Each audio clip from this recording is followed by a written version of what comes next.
Amani ya Bwana wetu Yesu Kristo ikaweze kuwa nanyi. Nyinyi ambao mmekuwa wafuatiliaji wangu katika mitandao ya kijamii. Kwanza nianze kujitambulisha kwa majina. Mimi ni mwanaharakati katika mitandao ya kijamii. Naitwa Brain Mambo. Ukipenda unaweza ukaniita Mwalimu Mambo. Nimekuwa nikijihusisha na mambo ya kijamii sana matukio ya kidunia, habari mbalimbali za kidunia, lakini zaidi katika kueneza neno la Mungu na kujadili mambo kuhusu maandiko matakatifu ya dini. Kwa hivyo leo hii nakuja mbele ya kamera za dunia, nataka kuomba challenge naomba kwa madhehebu ya Kikristo ambayo iko Kenya, Tanzania, East Africa na mahali popote pale chini ya jua ama ulimwenguni. Pia niombe challenge moja kwa moja kwa mashehe wa Kiislamu, niombe kwa wahadhiri ambao wamekuwa wakitambulikana katika eneo hili la East Africa kuhusu kufanya mijadala mbalimbali ya kidini.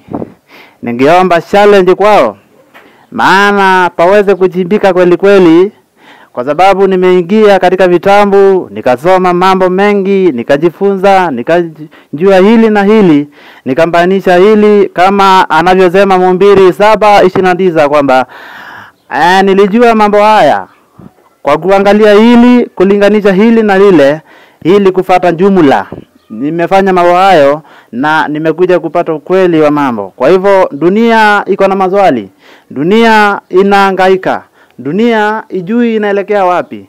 Kwa hivyo kwa kuwa nimesoma na nikapata ujuzi huu, basi naomba kufanya mihadhara na walimu tajika duniani. Walimu ambao wanaheshimika, walimu wa kutegemewa. Kwanza namuomba moja kwa moja mtu anaitwa Francis Ndaja, na kuomba mada ya Sabato. Hiyo nataka tujadili mimi na wewe moja kwa moja. Utengeneze mkutano mahali popote pale, utengeneze wakati wowote ule, aidha kwa mitandao ama hadhara. Nitaweza kujitokeza mwenyewe na kutetea imani. Kwa hivyo nafikiri mimi hiyo mtu yeyote ambaye anasikiza video hii anaweza kumfikishia habari mwalimu ule Francis Ndaja. Pia niwaombe watu kama vile Dr. Sule, Mwalimu Yusufu, Ramadhani Kagua, that man. Yes, naomba mihadhara ya aina hiyo. Kwa hivyo ukiingia pale katika mitandao ya kijamii, utanipata kwa jina la Mambo TV kwa mtandao wa YouTube. Utapata mambo na sarakasi pale, tunakuwekea pale, utafuata utaona tukiwakaragaza walimu wa dini mbalimbali sehemu tofauti. Kwa hivyo mimi nasema tu karibu, kuanzia saa hii utachundia mambo mengi kutoka kwa Mambo TV. Karibuni sana. Ingia katika channel zangu, enda usubscribe na ushare. Tafadhali tutaendelea kuwasiliana zaidi.